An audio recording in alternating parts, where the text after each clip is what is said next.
Hello again. We met in the first module where we discussed and understood what is child adoption, the basic concept of child adoption, and also understanding the procedures and processes involved in child adoption. We looked at how attitudes towards adoption have changed, and we also saw a case how children come into the framework of adoption and how finally a child gets adopted, as in placed in adoption legally, and what are the laws that govern child adoption. In this module, we are going to look at what is inter-country child adoption. The word inter-country indicates that the child would be going or would be adopted outside the country, that is outside India. In inter-country adoption, again, we see that there is a receiving country, that is the country which receives a child, and there is a sending country, that is a country which is sending the child. So, to take an example, India would be the sending country because the child is born in India, and for example, the United States of America or any European country or Australia would be the receiving country where the child would be going. In intercountry adoption, there is also what we need to look at is that the adults who are adopting a child are persons from another country. They are the non-Indian residents of another country. They could be also overseas citizens of India. They could be non-resident Indians who want to adopt, and they would have to follow the same processes and procedures which apply for inter-country adoption. Even expatriates, as in citizens of another country, of a foreign country living in India, also have to go through the inter-country adoption process. So, basically as we look at it, inter-country adoption process is also, or adoption also happens through a process. There is a procedure that needs to be followed by which legally a child who is born in India will get placed permanently in a family in another country. In the 70s and early 80s, a majority of the children were going into inter-country adoption, and many Indian families who wanted to adopt Indian children had to wait for a long time. And it was around this time, that is in 1984, that a Supreme Court judgment was passed. Now, this judgment was basically to regulate inter-country adoptions, and it helped in regulating inter-country adoptions, giving preference to Indian families to adopt Indian children. Further, this judgment also made it compulsory that every adoption matter needs to have a home study process completed, so that every family which is considering adoption gets assessed for their readiness to adopt, and also to understand the reason why a particular family is adopting. This particular judgment also indicated that if there is no if no child is adoptable in India or by an Indian family, only then could a child be placed in inter-country adoption. And it was also important that a local agency, so in case of inter-country adoption, suppose the family was from America, then it was necessary that a particular local agency which was recognized to undertake childcare work was conducting the home study and sending the report to the agency in India, and not that parents could directly contact the particular agency. So, as I mentioned, there is the receiving country and the sending country, and it is important that there are certain regulations that we look at when we are following the when we are processing inter-country adoption matters. It was in 1993, the Hague Convention on Protection of Children and Cooperation was passed for ratification by different countries. India ratified the Hague Convention in 2003, and the principles of the Hague Convention were providing for protecting children and their families against the risks of illegal, irregular, premature or ill prepared adoptions abroad. So it was very important that once a child was adopted in another country, went to the receiving country, one had to monitor that the child was taken care of properly and it was not done in any illegal manner. So again, looking at the principles of the rights of the child and the best interest of the child, this was important. Yeah, as I mentioned about the best interest of the child, this was also important because it was to prevent abduction of the child, sale of or traffic in children.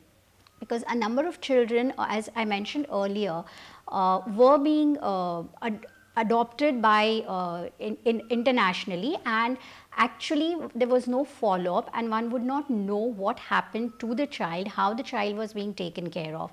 And that's why these the 1984 judgment of the Supreme Court and thereafter the Hague Convention on Intercountry Adoption and Protecting the Child's Rights is very important. And today all organizations which are doing intercountry adoption have to abide by the particular convention, and it is necessary, we will talk about it in detail as to what are the procedures that one needs to follow when processing an intercountry adoption application.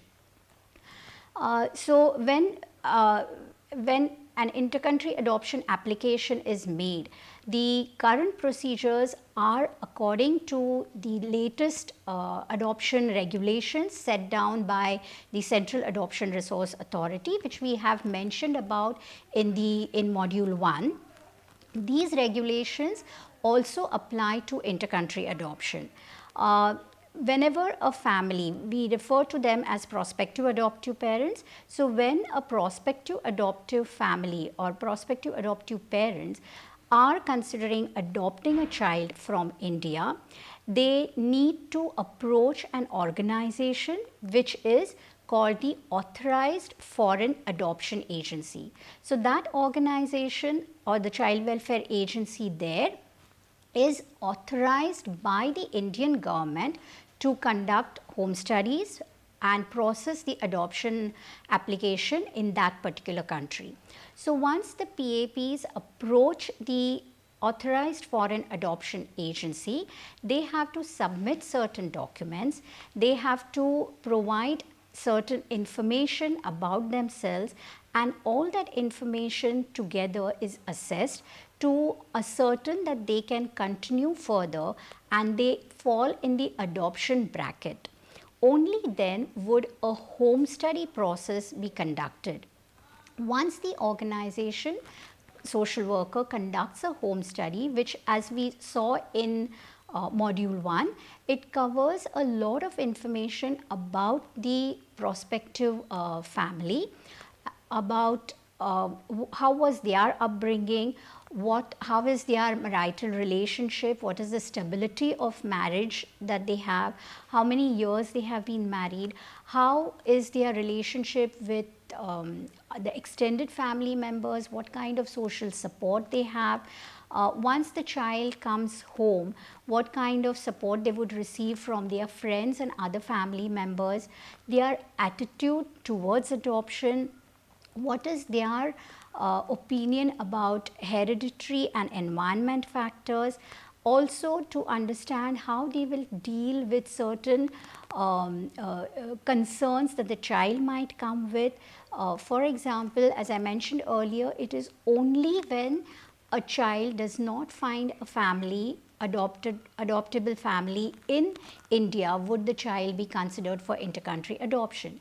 So in many cases, it so happens that a child who has a particular special need or a medical condition which cannot be corrected, and where no Indian family comes forward to adopt such a child, or an older child, or sometimes it could be a set of siblings like 2 or more siblings, or twins where Indian families might not come forward to adopt them, such children get adopted by way of intercountry adoption. Once the entire home study report is ready, then along with all the documents, the couple's application, the prospective adoptive parents application, gets uploaded on the CARINGS, that is the Child Adoption Resource Information and Guidance System, which has been set by CARA, the Central Adoption Resource Authority, to process all in country, that is domestic and intercountry adoptions.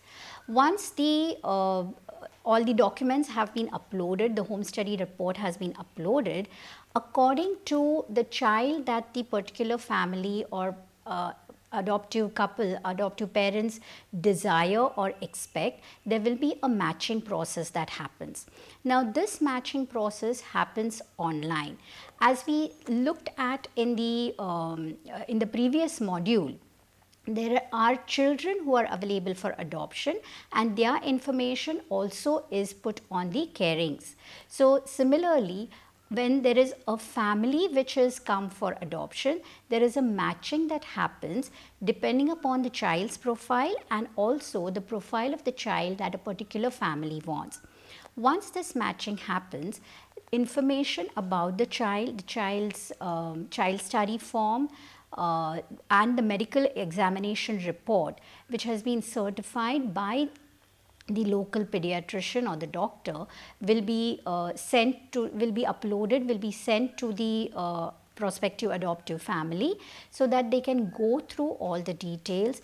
If as I mentioned earlier also, it is generally a child with a special need or a specific medical condition, or an older child who might be placed in adoption in intercountry adoption. So it is important to for the parents also to understand the background of the child, the medical history of the child, and to be certain that they would be able to cope with whatever medical demands that the child has. Only when everything falls in place, that is when the parents feel that yes, they would like to consider going ahead with adopting this child, would they give their go ahead, and the particular authorized foreign adoption agency would then inform the particular agency, the specialized adoption agency in India where the child is. So now there is a connect that has happened between the adoptive parents and their organization in that particular country with the specialized adoption agency in India where the child is. As this whole process goes on, there will be a lot of back and forth information that needs to be exchanged. There are different kinds of documents that need to be uploaded and that need to be sent. The specialized adoption agency would require certain documents to come from the prospective adoptive parents, and all these documents are clearly listed out and explained to the particular agency, the adoption agency in that country. Also, all this information is very clearly listed in the CARA, the Central Adoption Resource Authority, the guidelines, and it would be necessary for all of you to go through these guidelines very carefully to understand what are the processes and what are the procedures, and to also keep in mind that these procedures are necessary from the child's point of view, from the best interest of the child. Once these documents have been exchanged, it is also important that the specialized adoption agency sends the child study form and the medical examination report along with the photograph of the child to the adoption agency abroad. They get these documents signed and attested by the family abroad, and once that also indicates that they have accepted the child for adoption, and then the next process could be put in place. So once these documents come back to the specialized adoption agency, it is also important that they obtain a no objection certificate for this particular child from CARA. Also, they obtain a conformity certificate from under the Hague Convention, which is necessary. Only then will the child be allowed to enter another country. Once all the documents, the entire dossier of all the papers that are required for filing a petition are ready, the specialized adoption agency would hand over all these documents to their legal person or the lawyer, who will prepare a petition. And in case of intercountry adoption, it is generally the social worker or a representative of the specialized adoption agency who gets the power of attorney to sign the petition on behalf of the family abroad. Because this process is going to take time, it is not advisable that the family comes and stays for a very long time in India, and hence the power of attorney is given to the particular social worker. Once the petition is signed, within a stipulated time period, there would be a court hearing. The court hearing would give an order stating that child so and so is being adopted or is placed in adoption legally with a particular family. As mentioned earlier in module 1, all adoptions in India are now regulated under the Juvenile Justice Act of 2015, and we follow the model rules of 2016. Once the petition is, once the court passes an order, the order also would state that the adoption placement needs to be followed up for a period of maybe 2 years or 3 years, and that would be mentioned in that particular order. A birth certificate is also given to the child in the name of the child, and once all these documents are received, then again the social worker of the particular agency would start processing the application for obtaining a passport for the child. Generally, nowadays it is an online system again for obtaining passport of the child. Again, the social worker has the power of attorney for that. Once she has obtained the passport of the child, then the family would be asked to come down to India to come and meet the child, spend some time with the child, and then take the child with them. Now, during this process, also to help the child familiarize or get used to this particular family, a number of times the family would probably send a photo album of themselves with certain gifts for the child, explaining to the child depending upon the child's age and understanding, where the child could get to know that this would be my house, these are the extended family members, these are my grandparents, there might be a pet in the house. So this is basically to help the child get used to where the child would be going. For the particular child who would be going abroad, an older child where language has developed, it would be initially, it could be a culture shock. It would also be a challenge to understand a language which is spoken by the parents in that particular country.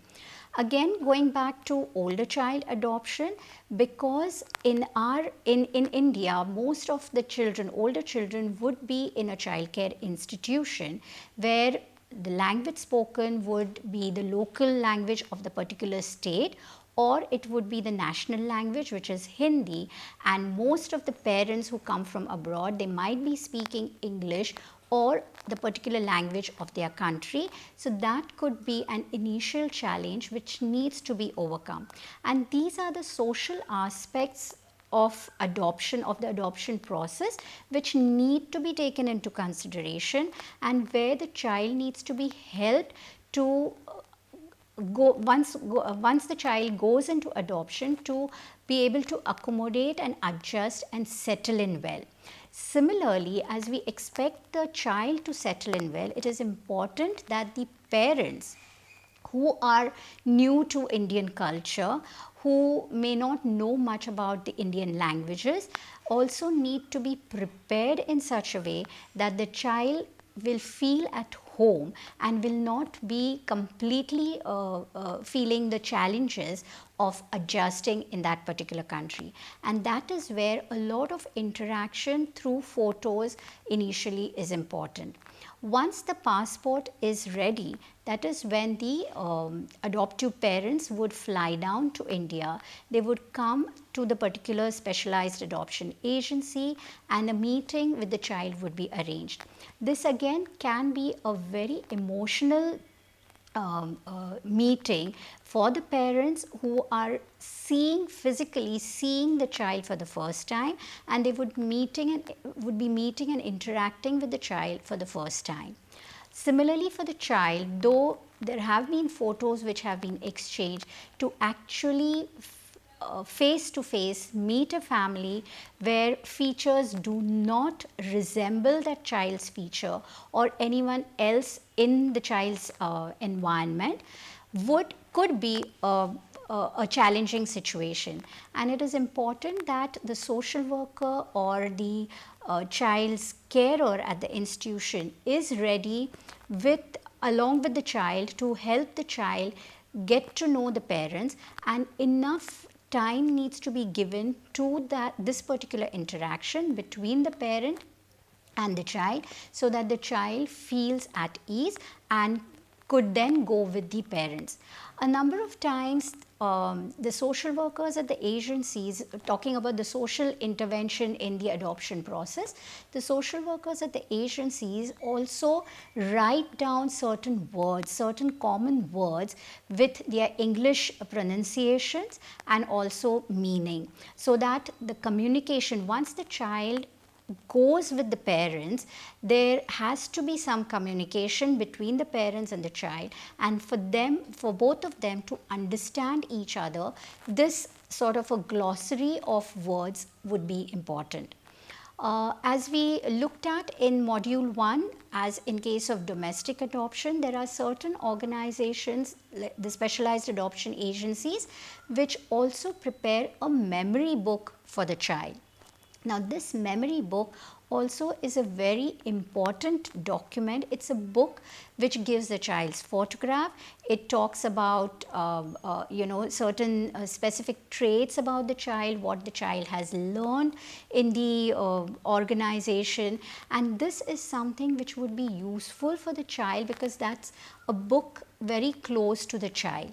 So it is important that such kind of memory books, the childhood photographs are inserted in this book, so that the child does not feel completely dissociated from the country of his or her origin. The memory book also should contain pictures of the caretakers or other children in the who have been the child's friends, so that there is some connection that the child can always have with the country of his origin. In intercountry adoption, another aspect that might come up at a later stage is that of the search for roots that grown-up adopted young persons might have. Now, search for roots is not only specific to intercountry adoption, but it also is something which local adoptions, like grown-up adopted young persons within India, also might want to know more about their roots. But it is more so with intercountry adoption, because that is where they are really looking at that identity, trying to find who were my parents, who was my birth mother or my birth parents. Questions like where are they now, would I be able to meet them, in what condition would they be, and these are questions which they really sometimes for some children they could be disturbing. For some others they might be just comfortable with the fact of adoption and they may not even feel the need to actually come back searching for their roots. So searching for roots could be a very positive feeling for a few adopted young persons, whereas for a few others it might be a lot of emotions coming back into their life. Search for roots can be a challenging experience for the adopted young person.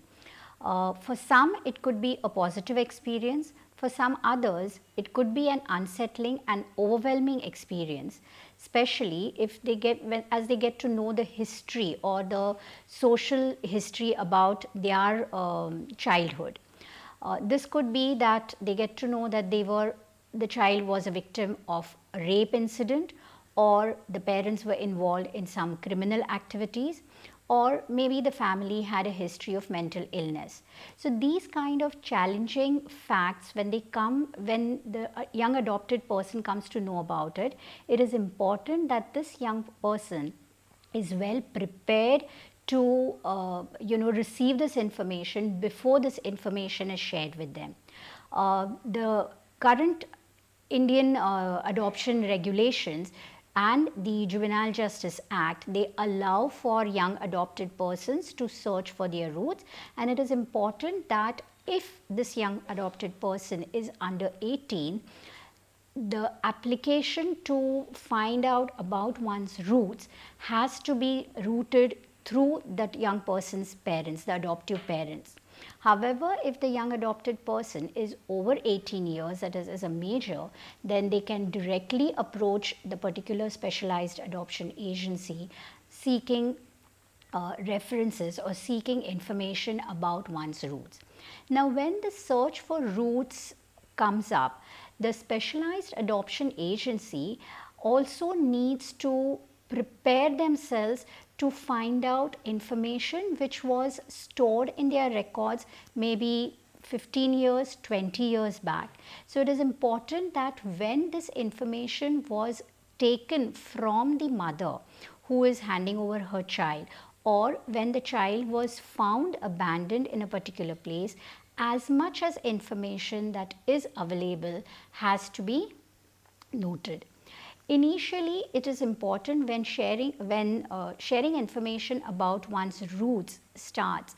It is important to share all non-identifying information, that is, where the child wants to know where he or she came from, as in which part of the particular city the child came from, or which organization the child was from, or how did his mother look, or is there any similarity that she has with this particular child. So all these factors can be shared with the particular young person.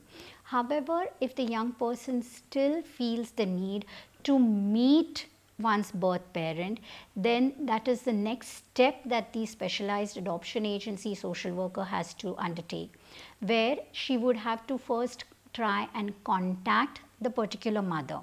Now, in many cases, it also happens that the addresses which were given about 15-20 years back may not still remain the same for the particular mother. She probably has moved on in her life, she has got married and settled in her life, she has a family of her own now, and that is where sometimes tracing the mother could become challenging, and it would also be equally challenging to explain this fact to the young adopted person who is very keen on meeting and connecting with that birth history part of his life. So it is important that the entire process has to be understood properly and explained properly to the young adopted person. In some cases, it may be possible to trace the mother, the birth mother, and if that happens, it is also important that one finds out from her whether she would be willing to meet this child with whom she had surrendered her rights over. Only if she is willing to meet the child, then a meeting of the child and the mother, the young adopted person and the birth mother could be arranged. But if she does not show any keenness on meeting the child, then her right to that confidentiality, to that privacy has to be accepted, and the same will have to be communicated to the young adopted person. In some cases, it has happened that when the young adopted person has not been able to trace the roots, as in trace where the birth parents are, it has been a satisfying experience for them to even come back to the specialized adoption agency or the child care institution and have a look at that place. Also trying to look at the small cot or the crib where the child was, or some sort of a connection that they can have with their birth history.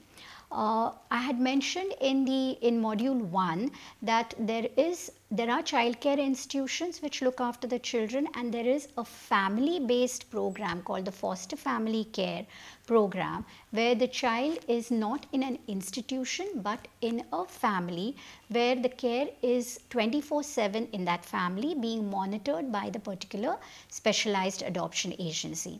So in such cases, it may happen that the child would want to or would feel satisfied and happy at meeting the foster parents too, foster carers too.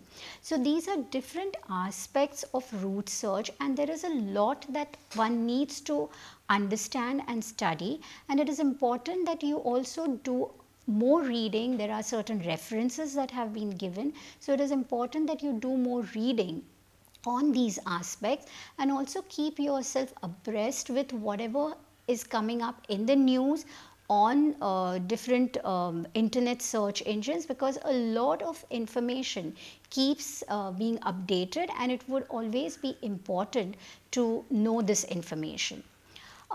Just a couple of instances, maybe just to understand how the whole intercountry adoption program, while I summarize how the whole intercountry adoption program takes place.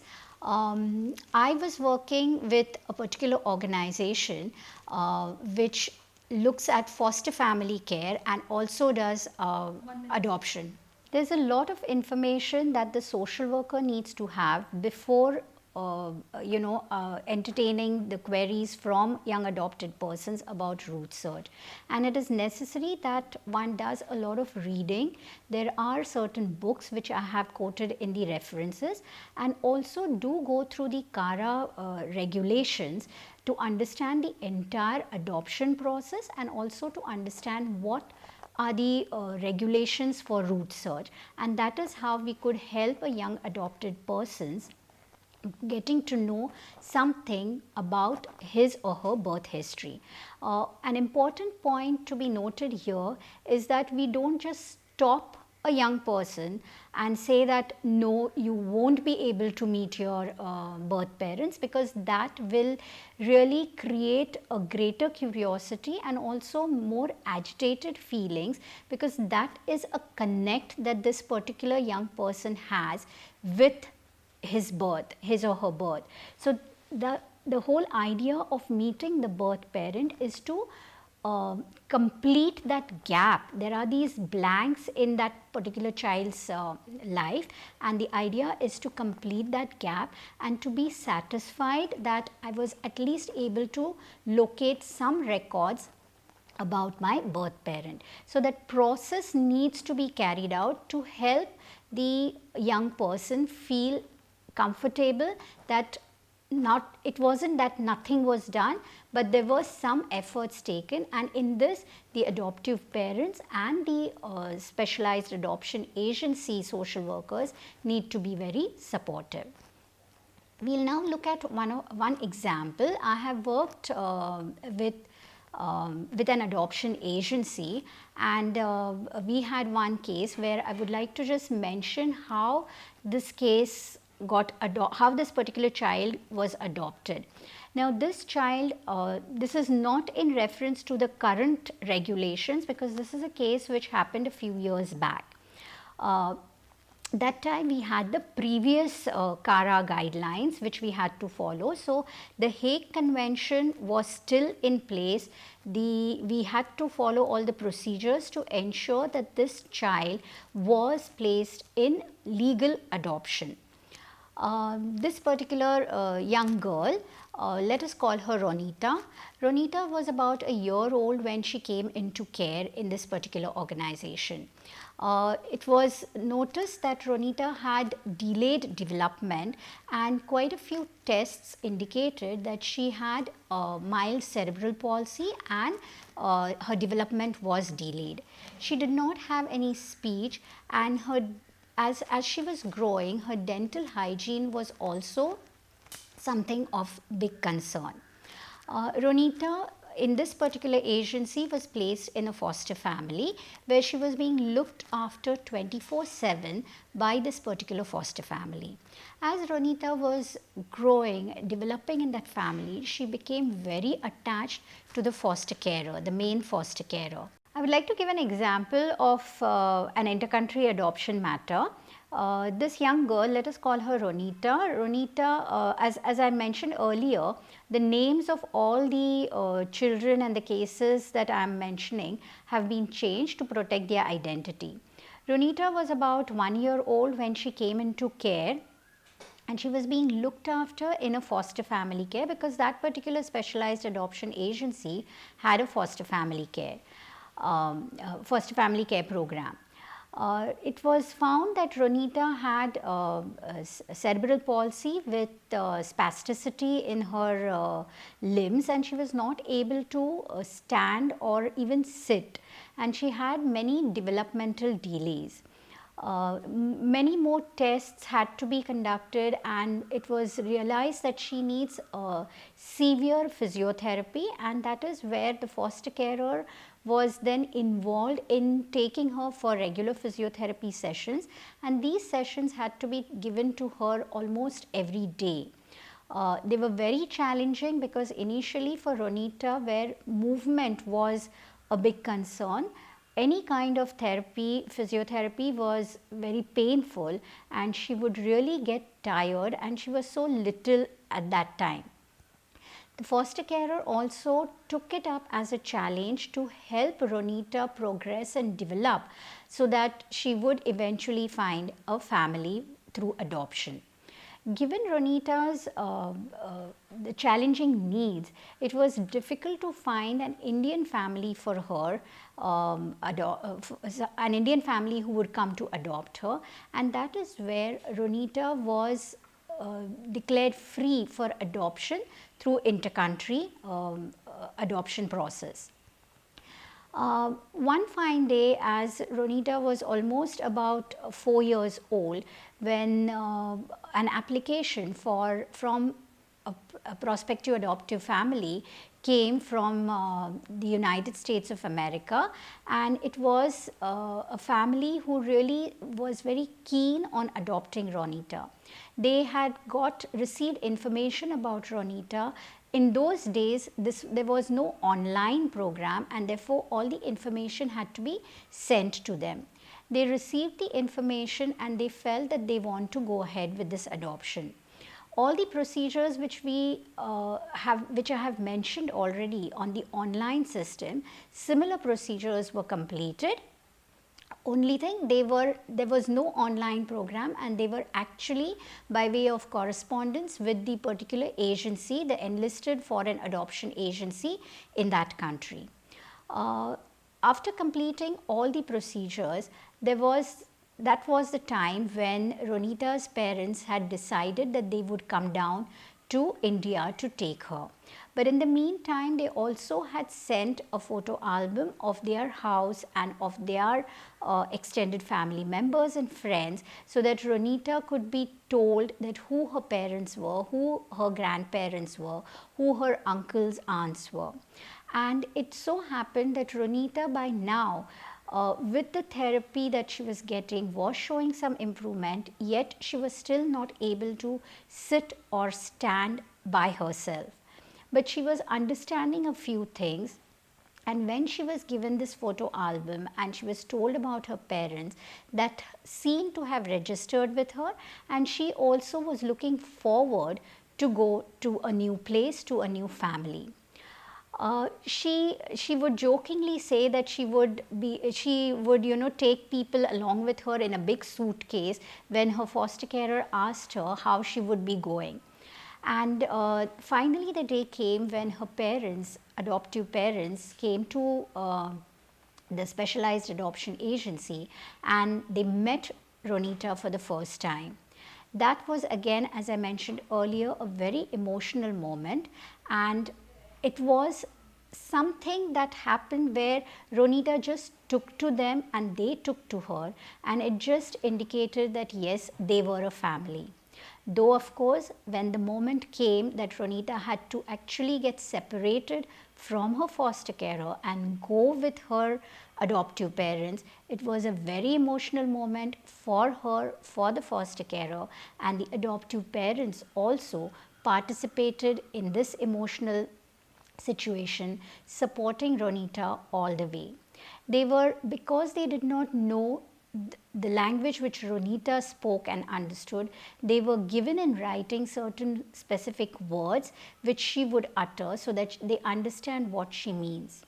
They took her, they already had her passport ready, and then they took her to Delhi to get her visa done, and from there they all flew to America, where Ronita is now in America for the last few years. She is growing well, and there was regular follow-up which was mandatory, and in addition Ronita's parents are still in touch with the organization, and they take pride in informing the organization about the developments that Ronita has shown in her life. And it is a very happy situation for everyone in the organization also to see that Ronita, who had such severe special needs, found an adoptive family and has settled well in her adoptive family.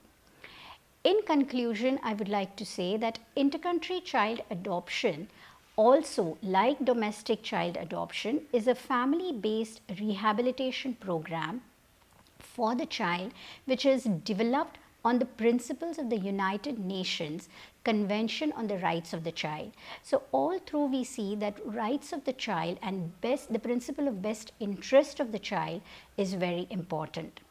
The Government of India, through the functioning of the Central Adoption Resource Authority, has laid down stringent regulations and practices. Again, these are very important to ensure that there is no illegal means, or there is no trafficking that is involved, or any kind of exploitation that is involved when children are being adopted in intercountry adoption. And these regulations and practices are in line with the principles of the Hague Convention, and it has been, intercountry adoption has been a very effective measure, or a very effective process by way of which children who have special needs find suitable adoptive families. Thank you.